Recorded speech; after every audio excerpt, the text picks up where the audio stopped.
Okay, this is an update for the EP Armory 80% lower I've been building. I took it all apart again and bought some 6/32 washers, and I managed to get one of them in there. I don't think there's going to be enough room to get a second one in.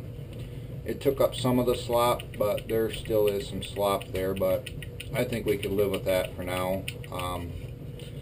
Seems to function, go good, but you're never going to know on these things till you take it out and actually fire the gun, see how it operates. I thought I'd give a quick demo on how I assemble one of these, the way that works the easiest for me that I found by putting together numerous blower receivers. What I do is I have a 5/32 pin here, and I taper it off on the end, and generally what I do is I'll feed this through and then push the pin through from the other side. So on the hammer here, or the trigger assembly, which is going to go in first, what I will do is I will insert it, get it roughly where it needs to be lined up, and because that's tapered it's going to go through easier, and feed it through. And you take your pin and just feed it through like that. Generally this goes a lot smoother, but feed it through so you have your gap there for your disconnect, but you still hold it in place on the other side with the pin. Take your disconnector, put it down in there,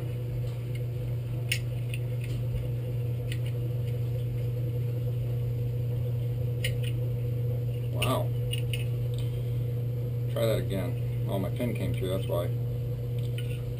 Then take the disconnector, get it roughly lined up where it needs to be, and you can wiggle it around a little bit.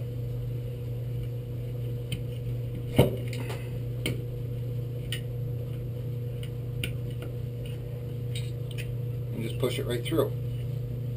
That's installed.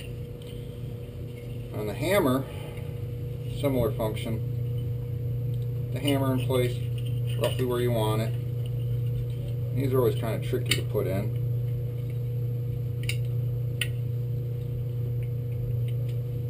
But get the hole generally somewhat lined up where it needs to be.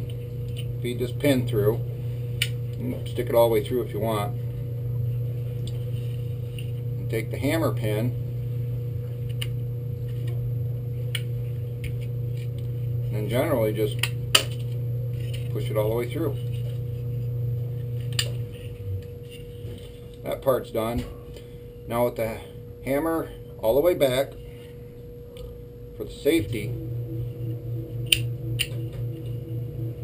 just kind of work it in there a little bit,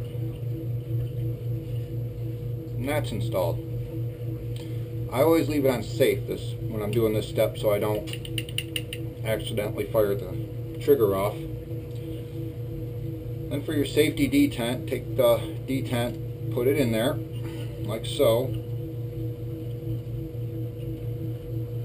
Insert your spring in here like that. I just line it up like that. Take your Allen wrench,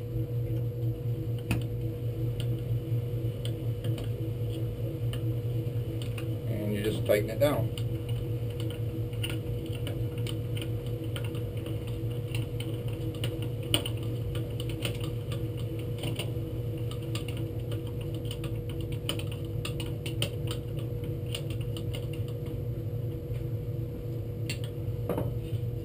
Do a function check on it. Make sure everything's working.